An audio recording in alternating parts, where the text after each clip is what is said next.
Decoder n into 2 power n. Block diagram. Input వచ్చేసి ఏతో consider చేసుకుంటున్నాం, అవుట్పుట్ వచ్చేసి వైతో కన్సిడర్ చేస్తాం. Example 2 to 4 decoder. n into 2 power n ఫార్ములాలో 2 value substitute చేసాం. n value ఏం తీసుకున్నా సేమ్ ఇదే ప్రాసెస్ వస్తుంది. Block diagram. ఇక్కడ మనం 2 to 4 డికోడర్ కదా, సో ఇన్పుట్స్ వచ్చేసి 2, అవుట్పుట్ వచ్చేసి 4. ఇన్పుట్స్ ఏబి కన్సిడర్ చేసుకుంటున్నాం, outputs y0, y1, y2, y3. Truth table. ఇక్కడ అవుట్పుట్ వచ్చేసి మనం ఏం ఇన్పుట్ అయితే ఇస్తున్నామో దాని ప్లేస్లో 1 ప్రెసెంట్ అవుతుంది, మిగిలినవన్నీ 0. Boolean function. ఇక్కడ మినిమైజేషన్ చేయాల్సినంత ప్రాసెస్ లేదు, జస్ట్ ఓన్లీ ఒక ఫంక్షనే ఉంది కాబట్టి డైరెక్ట్గా ఆన్సర్ రాసేసుకోవచ్చు. Logic circuit.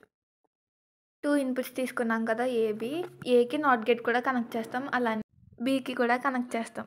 అవే లైన్స్ అన్ని ఫంక్షన్స్కి యూజ్ చేసేస్తాం. ఇప్పుడు వాటికి అండర్ గేట్ యాడ్ చేసి బులియన్ ఫంక్షన్కి లాజిక్ సర్క్యూట్ ఫైండ్ అవుట్ చేస్తాం. Subscribe for more videos.